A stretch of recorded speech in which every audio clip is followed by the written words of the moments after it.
বোন খুব সুন্দর প্রশ্ন করেছেন। যদি কারো স্ত্রী শয্যাশায়ী হয়, যদি স্ত্রী দায়িত্ব পালন করতে না পারে, চাহিদা মেটাতে না পারে, তখন স্বামী আরেকজন মহিলাকে বিয়ে করতে পারেন। তবে এর উল্টোটা, যদি স্বামী শয্যাশায়ী হয়, স্ত্রী নতুন স্বামী গ্রহণ করতে পারবে না। কেন? খুব সুন্দর প্রশ্ন।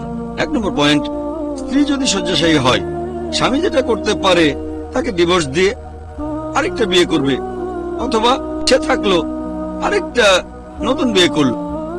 এখানে সবাই বলবে যে দ্বিতীয় অপশনটা বেশি ভালো, যে প্রথম স্ত্রী সে থাকলো, সেও এখানে সুবিচার পাবে।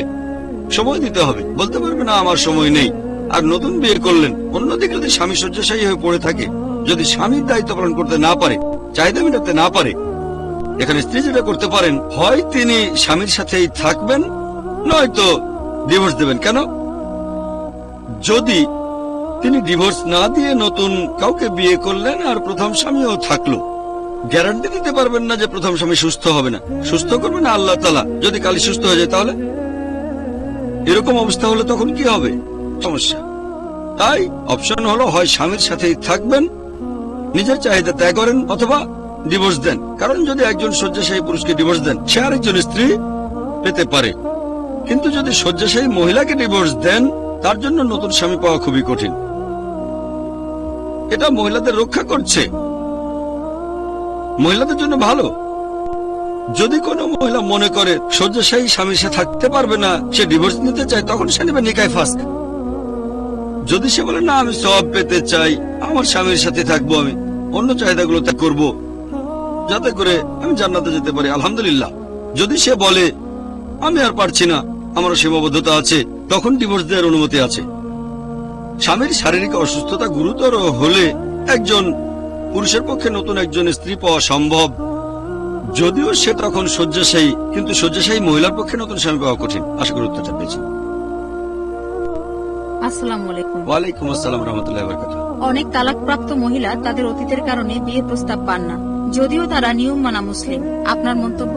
বোন প্রশ্ন করলেন যে তালাকপ্রাপ্ত মহিলারা বিয়ের প্রস্তাব পান না কারণ তাদের অতীত। আমার মন্তব্য কি, এটা আমাদের সমাজ। আমাদের সমাজে ডিভোর্স একটা কলঙ্কের মতো। বর্তমানে আমরা জানি পশ্চিমা বিশ্বে ডিভোর্স খুবই কমন। ডিভোর্সটা এত কমন হওয়া উচিত না। তবে ডিভোর্স হওয়া উচিত না এটা বলাও ভুল। কারণ আপনারা যদি সাহাবীগণের জীবনী পড়েন, এমন সাহাবা ছিলেন আর সাহাবিয়াত, তারা ভালো গুণ সম্পন্ন ছিলেন, কিন্তু তাদের মধ্যে ম্যাচ করেনি। গুণ সম্পন্ন ছিলেন কিন্তু ম্যাচ করেনি, ডিভোর্স দিয়ে তারা অন্য কাউকে বিয়ে করেছেন। এটা কমন ছিল। পশ্চিমা বিশ্বের মতো এত কমন ছিল না, তবে এটা কলঙ্ক ছিল না। এখন আমাদের সমাজে এটা একটা কলঙ্ক। ও ডিভোর্স। আরেকজন তালাকপ্রাপ্ত মহিলার পক্ষে আবার বিয়ে করা, এটা একজন তালাকপ্রাপ্ত পুরুষের তুলনায় বেশ কঠিন। এটা আসলে আমাদের কালচার। বোন, আপনি বললেন সে গুণবতী হলেও নতুন স্বামী পাবে না। এ ব্যাপারে আমি বলবো সে হয়তো গুণবতী, আলহামদুলিল্লাহ, অন্যের তুলনায়, কারণ সেখানে একটা কালচার আছে। কিন্তু যদি কোনো গুণবান ছেলে থাকে, যদি সে অবিবাহিত হয় আর সে তালাকপ্রাপ্তাকে দেখে, জানে সে গুণবতী, জানে মহিলার ডিভোর্সটা তার নিজের কারণে হয়নি, এমন হলে অবশ্যই তালাকপ্রাপ্তাকে বিয়ে করবে।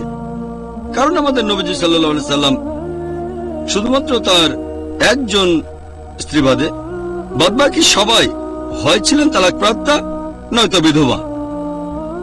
সবাই, শুধুমাত্র একজন বাদে সবাই 80%-এরও বেশি।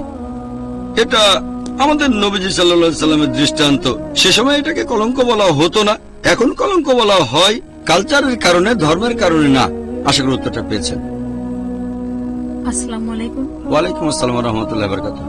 একটা হাদিস বলছে, স্বামী স্ত্রীর প্রতি সন্তুষ্ট না হলে স্ত্রী তাহলে দোজখে যাবে, আর সেই স্ত্রীকে ফেরেশতারা সারা রাত ধরে অভিশাপ দেবে। কিন্তু স্ত্রী স্বামীর উপর সন্তুষ্ট না হলে তখন কি হবে? বোন, আপনি হাদিসটার ভুল উদ্ধৃতি দিচ্ছেন। নবীজি সাল্লাল্লাহু আলাইহি সাল্লামের হাদিসটা হচ্ছে যে যদি স্ত্রী শয্যায় আসতে রাজি না হয় স্বামীর কাছে, যদি স্বামী চায়, তাহলে সারা রাত ধরে ফেরেশতাগণ সেই স্ত্রীকে অভিশাপ দেবেন। এই হাদিসটা, যদি স্বামী চাওয়ার পরেও স্ত্রী শয্যায় আসতে রাজি না হয়, ফেরেশতাগণ অভিশাপ দেবেন। এখন প্রশ্ন হচ্ছে, যদি উল্টোটা হয়, মানে স্ত্রী চাওয়ার পরও স্বামী আসতে রাজি না হয় তাহলে ফেরেশতাগণ কি স্বামীকে অভিশাপ দেবেন? এমন কোন হাদিস নেই যে স্বামী যদি স্ত্রীর সঙ্গে শয্যায় যেতে রাজি না হয় ফেরেশতাগণ তাকে অভিশাপ দেবেন, তাই বলতে পারবো না এটা সত্যি। তবে আরেকটা পয়েন্ট নিয়ে বলতে পারি যে বিজ্ঞান এখন আমাদের বলে যে পুরুষের যৌন তাড়না মহিলাদের তুলনায় বেশি, পুরুষরা মহিলাদের তুলনায় বেশি হাইপারসেক্সুয়াল। এই কারণে একজন পুরুষ একাধিক বিয়ে করে প্রত্যেক জায়গাতে স্বামীর দায়িত্ব পালন করতে পারে, যেটা মহিলাদের পক্ষে সম্ভব না। পুরুষরা মহিলাদের তুলনায় বেশি হাইপারসেক্সুয়াল। তাহলে এভাবে দেখলে হাদিসটা বলছে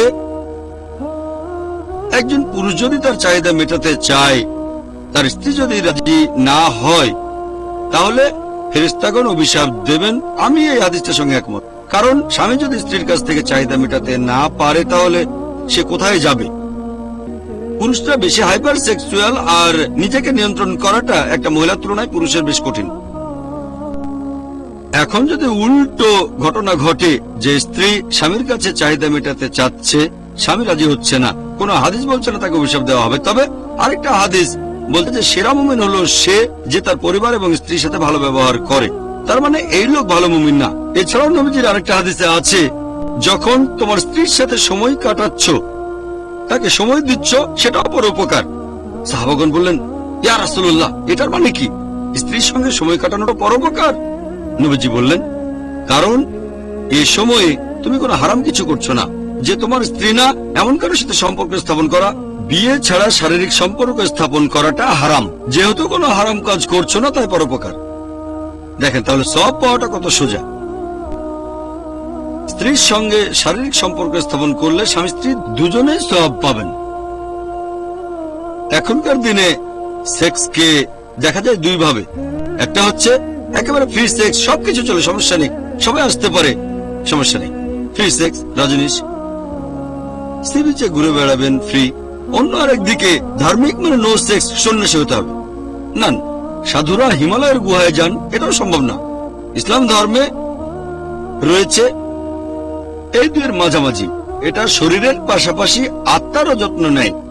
এজন্যই আমাদের নবীজি বলেছেন জীবন সঙ্গীর সাথে শারীরিক সম্পর্ক স্থাপন করাটাও পরোপকার। চিন্তা করেন, গরিব লোকও উপকার করতে পারে। আশা করি বোন আপনার উত্তরটা আপনি পেয়েছেন। আসসালামু আলাইকুম। ওয়ালাইকুম আসসালাম ওয়া রাহমাতুল্লাহি ওয়া বারাকাতুহু।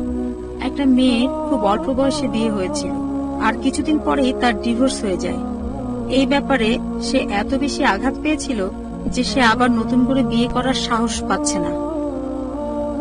তবে বলা হয় যে বিয়ে করা ফরজ, দ্বিতীয় বিয়ের ক্ষেত্রে কি হবে? আমরা এইরকম জানি যে বিয়ে করার আগে আপনি থাকবেন অর্ধেক মুসলিম, আর বিয়ে করলে পূর্ণাঙ্গ মুসলিম হবেন। এখন দ্বিতীয় বিয়ে করা, এই সম্পর্কে ইসলাম ধর্ম কি বলে? বোন আপনি প্রশ্ন করলেন যে একজন মেয়ের বিয়ে হয়েছিল, কম বয়সে ডিভোর্স হয়ে যায়, আবার বিয়ে করা বাধ্যতামূলক কিনা। আপনি আরো বললেন বিয়ে করলে পুরো মুসলিম, না করলে অর্ধেক। আপনি নবীজির একটা হাদিসের কথা বলছেন যে বিয়ে অর্ধেক দিন পূরণ করে। তার মানে এই না দুটো বিয়ে করলে সম্পূর্ণ দিন পূরণ হবে। এই হাদিসটা আপনি বললেন বিয়ে করলে অর্ধেক, না করলে পুরো, এটা ঠিক না। নবীজি বলছেন বিয়ে অর্ধেক দিন পূরণ করে। নবীজি বোঝাতে চেয়েছেন বিয়ে রক্ষা করবে উচ্ছৃঙ্খলা থেকে, অবাধ যৌনাচার আর ব্যভিচার থেকে। বিয়ে করলে আপনি বাবা অথবা মা হওয়ার সুযোগ পাবেন। বিয়ে করলে স্বামী বা স্ত্রীর দায়িত্ব পালন করার সুযোগ পাবেন। ইসলামে এটা গুরুত্বপূর্ণ। তাহলে বিয়ে একবার বা দুইবার করেন, তাতে অর্ধেক দিনই পূরণ হবে। এবারে আপনার প্রশ্নটাতে আসি। একটা মেয়ের বিয়ে হয়েছিল আর বেশ কম বয়সে তার ডিভোর্স হয়েছিল। এখন সে আর বিয়ে করতে চায় না। তার কি এখন বিয়ে করা উচিত? যদি বয়স কম থাকে তাহলে বিয়ে করা উচিত, সেটাই ভালো। তবে তার মনে যদি ভয় থাকে, কোন রকম মানসিক প্রভাব, এরকম বিভিন্ন সমস্যার, সে যদি বিয়ে না করে, এই অবস্থায় তার বিয়ে করাই ভালো। গুরুজনেরা, বাবা মা, ভাই বোন তাকে বোঝাতে পারে, তার জন্য পাত্রের খোঁজ করতে পারে। তবে যদি তার মানসিক অবস্থা আগের মতোই থাকে, আর যদি মেডিকেল কারণে বিয়ে করতে না পারে, তাহলে ইনশাল্লাহ আল্লাহ মেনে নেবেন। তবে যদি তার বয়স থাকে তাহলে বিয়ে করলে ভালো। যদি বেশি বয়সে ডিভোর্স হয়, এমন ক্ষেত্রে বিয়ে না করলে কোনো সমস্যা নেই। তবে কম বয়সে ডিভোর্স হয়ে থাকলে এখন তার বিয়ে করা উচিত। আশা করি উত্তরটা পেয়েছেন।